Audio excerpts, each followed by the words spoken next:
Kemudian pria tadi bertanya, wahai Rasul, siapakah orang yang paling berhak untuk saya berbuat baik kepadanya? Siapakah yang paling berhak mendapatkan interaksi yang baik dari saya? Siapakah yang paling berhak mendapatkan kebaikan dari saya? Kata Nabi, ummuka, yakni ibuka.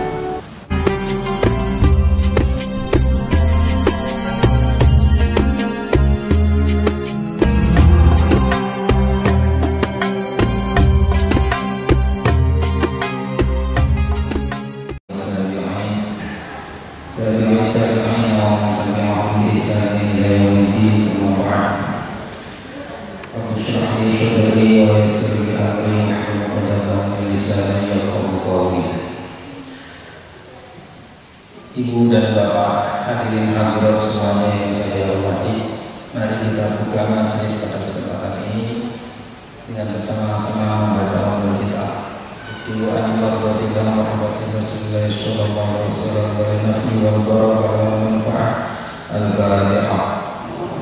Amin. Bismillahirrahmanirrahim. Alhamdulillahirabbil alamin. Arrahmanirrahim. Iyyaka na'budu wa iyyaka nasta'in.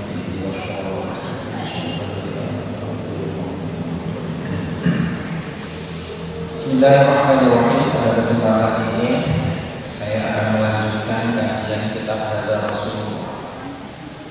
Bismillahirrahmanirrahim. Al-mu'allif rahimahullah wa nafa'ana bihi wa bihi fid dharain. Muamalatul nisa. Sikap Nabi kepada kaum wanita. An Abi Hurairah, diriwayatkan dari sahabat Abu Hurairah radhiyallahu anhu, kata Abu Hurairah, ja'a rajulun ila Rasulillah, ada seorang pria datang kepada Rasulullah. Faqala ya Rasulullah, man ahaddun nas bi husni sahabati. Kemudian pria tadi bertanya, wahai Rasul, siapakah orang yang paling berhak untuk saya berbuat baik kepadanya? Siapakah yang paling berhak mendapatkan interaksi yang baik dari saya? Siapakah yang paling berhak mendapatkan kebaikan dari saya? Kata Nabi, ummuka, yakni ibu kamu. Tsumma, dia bertanya lagi, lalu siapa? Tsumma ummuka, lalu ibu kamu. Tsumma, dia tanya lagi, siapa lagi wahai Rasul? Tsumma ummuka, kata Nabi, lalu ibu kamu. Sampai 3 kali. Ini jangan diartikan berarti istrinya 3 ya. Berarti ibunya 3, ibu pertama, ibu kedua, ibu ketiga, maksudnya ibu yang sama. Tsumma man, lalu siapa? Kata pria tadi, tsumma abuka, kata Nabi, lalu bapak kamu. Nah, ini betapa Islam, ini salah satu bukti Islam sangat menjunjung tinggi wanita. Dalam hal ini, yang dalam hadis ini membicarakan ibu. Kenapa demikian? Ada beberapa penjelasan dari syarah hadis ini. Di antaranya, kenapa kok ibu lebih berhak? Padahal kebanyakan sing makani langsung bapak ini, sing nyekolah bapak ini, sing bantu pulang boleh rezeki nafkah bapak ini. Kenapa demikian? Kenapa ibunya? Karena ternyata ibu itu lebih berat. Dia mengandung 9 bulan rata-rata. Jadi nanti mau meteng niku nggih, ibu laku ra iso banter, turu ra iso mengkurang. Nggih, meteng mengkurang ya tenan. Bapakne setor-toran sing proses ibune, pabrik ibune. Kemudian dia melahirkan ya toh. Sampai ada hadis, salah satu di antara yang mati syahid itu adalah mati dalam posisi melahirkan. melahirkan kok sampai meninggal dunia maka mati syahid. Walau minaz zina, sampai dikatakan di situ meskipun itu melahirkan hasil perzinahan kok sampai mati, maka sakitnya saat melahirkan hingga mati itu cukup untuk melebur dosanya. Kemudian ini belum cukup, belum selesai. Dia yang ibulah nanti yang nanti akan mendidik yang pertama kali. Makanya disebut ibu sebagai madrasah sekaligus guru pertama kali. Dia yang paling memperhatikan kesalehan anaknya. Perintah sholat, ngajari sholat. Ini penafsiran yang pertama. Penafsiran yang kedua begini. Ibu ini posisinya kalau di hadapan anak itu lebih lemah daripada bapak. Anak ini nggak perlu dipesan oleh Nabi, kowe bektio marang bapakmu, berbuat baiklah pada bapakmu. Rata-rata anak sudah takut sama bapaknya. Anak itu lebih takut kepada bapaknya daripada ibunya. Potensi rata-rata begini ya, rata-rata anak itu lebih berpotensi berani sama ibunya daripada bapaknya. Seorang ayah ini oleh Allah sudah dilengkapi kewibawaan yang besar. Anak mestinya lebih benci kalau bapak ini bapaknya, kalau bapak ini berarti kan posisi ibu lemah nih. Nah, dikuatkan oleh Nabi, ummuka.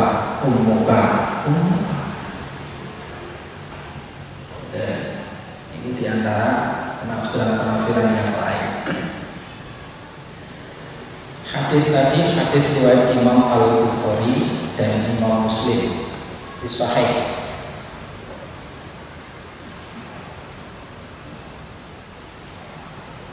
Selanjutnya Abu Hurairah ta'ala Rasulullah SAW qala, dari Abu Hurairah lagi bahwasanya Rasulullah SAW bersabda, la yafraq mu'minun mu'minatan in kariha minha khuluqan radiya minha akhara.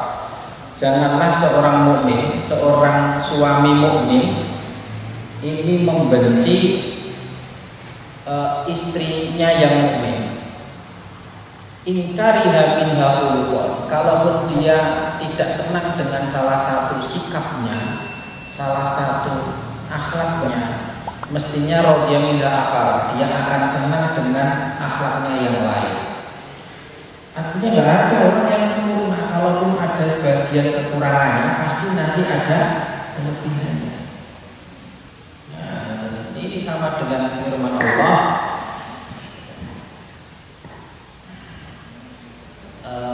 wa ashiruhunna bil ma'ruf fa in karihtumuhunna fa asa an takrahu shay'an wa yaj'ala Allahu fihi khairan katsiran. Pergaulilah istri-istrimu dengan baik. Fa'in karihtumuhunna, kalaupun kamu membenci mereka, fa'asa an takrahu syai'an wa yaj'ala Allahu fihi khairan katsiran. Sangat bisa jadi, sangat mungkin kamu membenci sesuatu padahal Allah memberikan banyak kebaikan dalam hal itu. Kamu membenci sesuatu, ternyata Allah memberikan banyak kebaikan melalui hal itu yang kamu benci. Nah, ini artinya ya sama nih. Ada bagian yang kita mungkin nggak senang, tapi ada bagian yang lain yang kita senangi. Kalau cukup kesusu dijolke itu ya mungkin itu misalnya cukup terawat banget ya, dijolke sing anteng. Nah, ternyata sing anteng itu ada banyak kekurangan yang napa niku kekurangan ini ternyata pada istri yang sebelumnya itu ternyata dia tidak punya kekurangan itu. Kalau tidak ada yang sempurna. Ingkari minha khuluqan radiya minha akhara.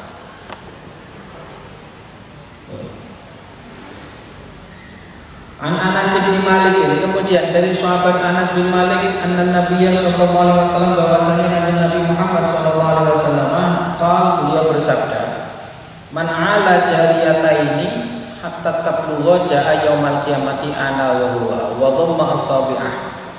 Hadis, barang siapa menafkahi dua anak perempuan sampai baliknya, sampai dia balik, maka kelak di hari kiamat aku dengan dia sedekat ini. Nabi mengepalkan atau sedekat ini, atau mungkin gambarnya sedekat ini, kedekatanku dengan orang ini. Barang siapa menafkahi dua anak perempuan. Kenapa kok hadis ini? Ini hampir mirip dengan penjelasan yang awal tadi. Para orang tua pada umumnya itu lebih senang diberi rezeki anak laki-laki atau perempuan. Rata-rata laki-laki. Seorang ibu pun ya berharap anakku laki-laki. Kebanyakan itu mengharap-harap dia anak. Sehingga ketika dia anak itu dan dia anak lanang itu kecenderungannya pasti lebih sayang kepada yang laki-laki. Posisi anak perempuan lemah dikuatkan oleh Nabi. Bahkan Nabi dalam hadis yang lain, dan aku ketika pulang ini lebih senang yang pertama kali aku sapa adalah anak perempuan. Nabi memberi contoh. Kenapa kok laki-laki apakah tidak perlu disayang? Enggak, anak laki-laki ini enggak perlu didorong seperti itu, mau mesti sayang karena anak-anak. Perempuan ini sampai orang ini ya. Kenapa bayi laki-laki najisnya mukhafafah ketika pipis, sedangkan bayi perempuan kok najisnya seperti perempuan juga sah? Apa alasannya? Bayi lanang pipis itu nggak perlu disiram. Setelah kering cukup diperciki air ini sudah suci. Tapi kalau pipisnya bayi perempuan itu sama dengan ibunya, sama dengan pipis ibunya, artinya harus disiram, harus disiper. Tapi kalau anak laki-laki kenapa kok cukup diperciki? Di antara penjelasannya adalah karena anak laki-laki, bayi laki-laki lebih sering digendong, lebih sering ditimang-timang. Kebanyakan memang seperti itu. Nek perempuan lebih sering agar oleh semeneng deleke. Nek lanang niku anak lanang niku kok meneng kowe digendong. Sehingga terus diringankan itu najisnya.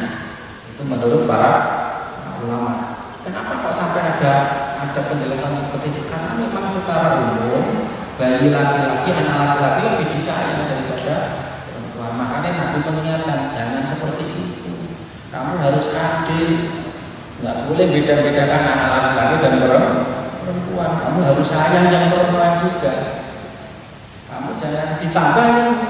Ada tradisi sebagian orang Arab ketika punya anak perempuan malu dia. Wa idza busyira ahaduhum bil unsa dhalla wajhuhu muswaddan wa huwa kadzib. Ketika sebagian dari mereka diberi kabar gembira akan anak perempuan, maka wajahnya berubah hitam. Wa huwa kadzib, dia marah, kecewa dia anak itu, bahkan sampai dikubur hidup. Kecewa dia anak itu. Nah, Islam datang membela kaum perempuan sehingga sampai ini barang siapa mau menafkahi dua anak perempuan sampai baliknya, maka kelak di hari kiamat dia dekat sekali dengan. Jadi jangan kecewa punya anak perempuan. Ya memang kemudian pernikahan itu kalau inginnya di anak pertama kumpul anak ya sampai urung lahir wis tak jenengi karepe ben lanang. Belum lahir tak jenengi Muhammad. Kira-kira waktu doan itu juga ganti masa itu jenengi Muhammad ya. Ayo ganti. Dek nek urung lanang aja lerek iki. Lahir punya yang kedua wedok meneh. Lho ya. Terus yang ketiga baru lagi bojone leren ya Kak.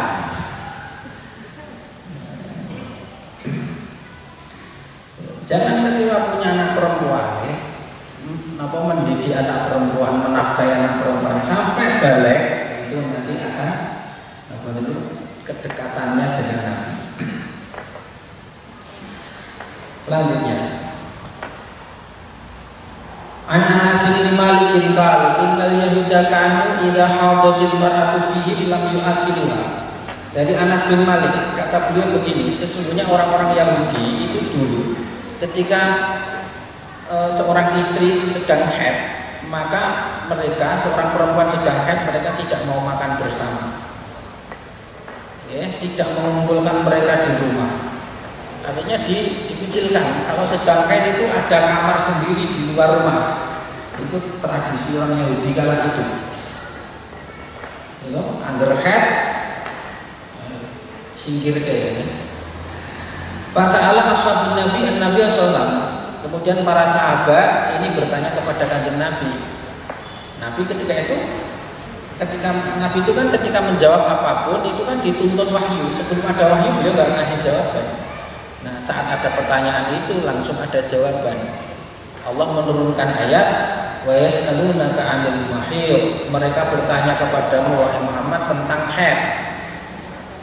Qul huwa adzam fa'tazilun nisaa fil mahid. Katakan bahwa haid itu adalah kotoran, maka jauhilah istri-istrimu fil mahid, pada tempat keluarnya haid saja. Tempat keluarnya haid saja yang dijauhi. Apa itu? Ya, tempat keluarnya itu saja yang dijauhi. Enggak boleh kemudian disingkirkan, tetap dijak makan bareng, kumpul bareng. Tidak boleh seperti orang Yahudi itu haid langsung disingkirkan. Kamu cukup menjauhi bagian yang keluar darah haidnya saja. Artinya enggak boleh disenggamai itu saja. Selain lainnya boleh. Fabalagha dzalikal yahud. Faqala Rasulullah SAW, kemudian Rasulullah bersabda isna'u kulla syai'in lan nikah. Kata Nabi, lakukanlah segala apapun yang kamu mau kecuali senggama. Jadi jangan seperti orang Yahudi. Kamu boleh, yang lain-lain boleh. Mukadimahnya boleh, berpelukan boleh. Silahkan. Yang penting jauhi, jangan bersenggama. Lain yang mazhab Syafi'i dikembangkan, tidak boleh menyentuh area perut sampai lutut. Tidak boleh menyentuh kulit antara pusar dengan lututnya istri maksudnya. Tidak boleh. Padahal perintah Nabi, larangan Nabi, lakukan apapun kecuali nikah atau kecuali bersenggama. Tapi kenapa kok mazhab Syafi'i kok kemudian mengembangkannya? Itu namanya saddu dzari'ah. Saddu dzari'ah. Jadi menutup potensi yang buruk. Kenapa? Karena ketika sudah menyentuh area itu rawan sekali sampai ke sana.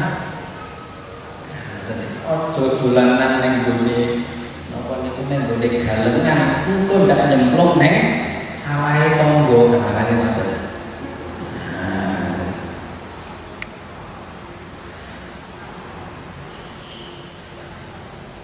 Hadis tadi riwayat Imam Muslim, hadis sahih. Contohnya lagi an Aisyah dari riwayatkan Sayyidah Aisyah qalat kana Rasulullah sallallahu alaihi wasallam yattaqi fi hijri wa ana haidun. Rasulullah mempraktekkan, bukan hanya dawuh, praktek. Kata Sayyidah Aisyah, Rasulullah sallallahu alaihi wasallam biasa bersandar tiduran di pangkuanku wa ana haidun, padahal saya sedang haid. Tidak kemudian disingkirkan. Rasulullah tiduran, kepalanya ditaruh di pangkuanku. Fayaqra'ul Qur'an, beliau sambil deres Quran. Kemesraane Kanjeng Nabi itu tiduran di pangkuan Sayyidah Aisyah sambil deres Quran. Jadi nanti kata-kata jadi Pak Bu, yang mau gue amal ini termasuk sunnah nih dulu. Kalau sering di mana-mana matur bahwa mesra terhadap pasangan dan istri atau suami itu bagian dari sunnah.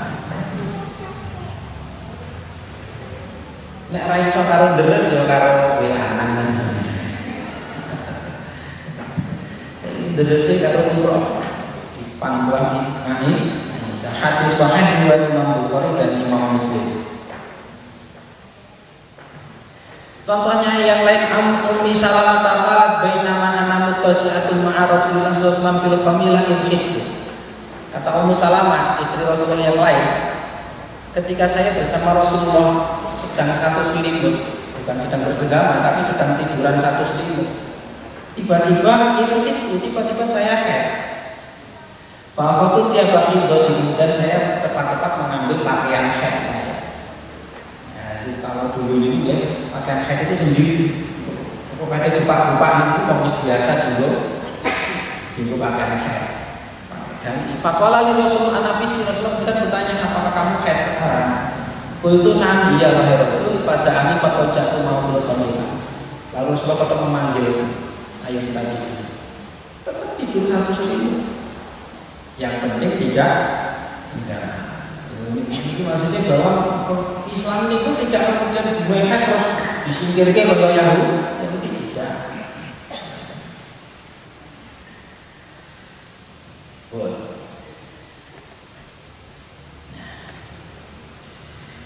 An Aisyah tak diriwayatkan dari Sayyidah Aisyah lagi. Qalat kuntu ata'arrabul azma wa ana haid. Pernah saya itu sedang merokoti ini nopo nggih? Merokoti balung. Makan daging sing nggon balung merokoti. Merokoti napa? Bahasa Indonesia ini napa? Hah? Hah? Menggigiti. Ini pirsa merokoti nggih. Aku agak merokoti balung, wa ana haidun. Saat itu saya sedang haid, kata Aisyah. Fa'uti Nabi sallallahu alaihi wasallam. Kemudian setelah itu saya berikan kepada Nabi kedekatannya Nabi dengan istrinya. Bekas makanan ini balung itu diatur dengan kanjeng Nabi. Langsung fayadhu fa'u fil mawdil ladzi fi wadatu. Rasulullah kemudian meletakkan mulutnya di bagian di mana tadi disentuh oleh mulutku. Langsung diteruskan Nabi.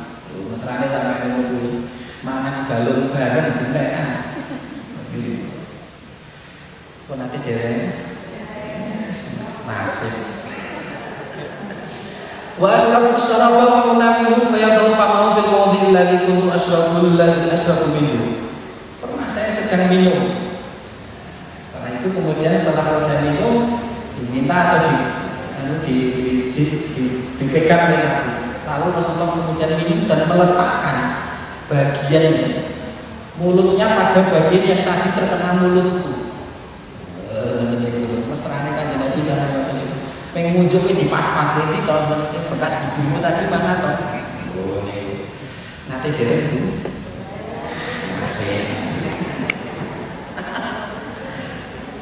Hadis tadi diriwayatkan Imam Muslim. Ini Islam itu Rasulullah itu mencontohkan betapa menghargai orang. Itu sebetulnya temanya panjang. Ini baru contoh istri-istri. Nanti bagaimana dengan wanita lain itu masih ada banyak contoh-contoh penghormatan kanjeng Nabi terhadap kaum perempuan.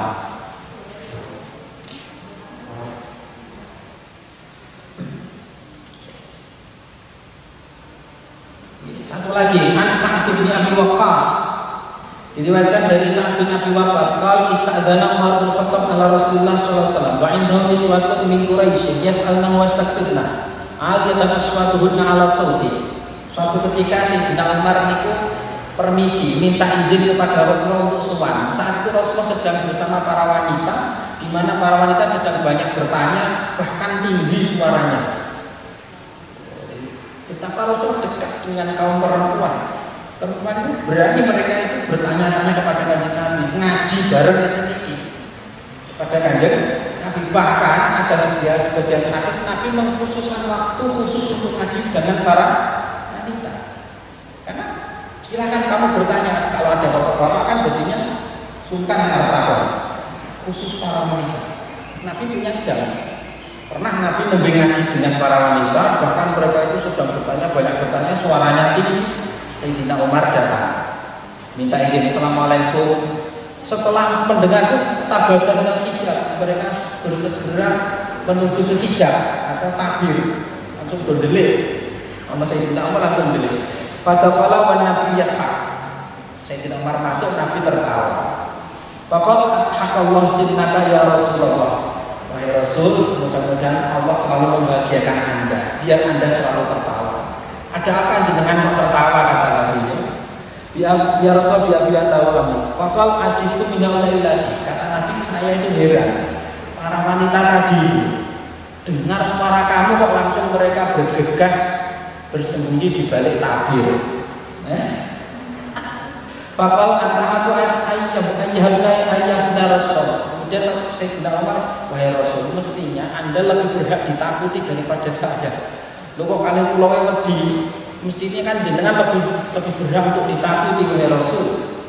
Tsumma bala alaihim faqal ya atubat anfusi. Kemudian terus Sayyidina Umar protes kepada para ibu-ibu, wahai para musuh dirinya, katanya.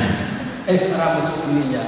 Atahabnani walam tahabna Rasulullah. Kenapa kalian takut pada saya, tidak takut kepada Rasulullah? Faqulna innaka afadhu aghladu min Rasulillah. Kata para wanita tadi, karena Anda lebih kasar dan lebih keren daripada Rasulullah. Rasulullah ini ngomongnya halus, jenengan kasar dan kalau wedi. Kalau Rasulullah ini ya Ibnu Khattab lagi nafsiku malah dia kasyaitan salilan fajar ila salaka fajar ila fajr. Wahai Umar bin Khattab, memang seperti itu. Tidaklah kamu, wahai anaknya Khattab, tidaklah kamu menapaki suatu jalan kecuali setan akan memilih jalan yang lain. Tak kandani demit ini wedi kok karo kowe. Jadi Sayyidina Umar itu lewat satu jalan, maka setan pun lewat jalan yang nggak mau ketemu Sayyidina Umar. Itu rame ceritanya Sayyidina Umar petuke pocong, petuke kuntilanak gitu nanti. Cerita. Setan pun takut kepada Umar bin. Dari sini kita tahu kedekatannya Kanjeng Nabi, halusnya Kanjeng. Mudah-mudahan ini yang saya sampaikan ini semakin mengukuhkan kecintaan panjenengan terhadap agama ini. Terutama para ibu-ibu yang semakin tahu bahwa ternyata sebagai wanita itu dimuliakan dalam Islam. Ada sebagian contoh ada banyak contoh bukti-buktinya yang lain yang mungkin insya Allah bisa disampaikan di kesempatan. Mudah-mudahan yang saya sampaikan ini bermanfaat.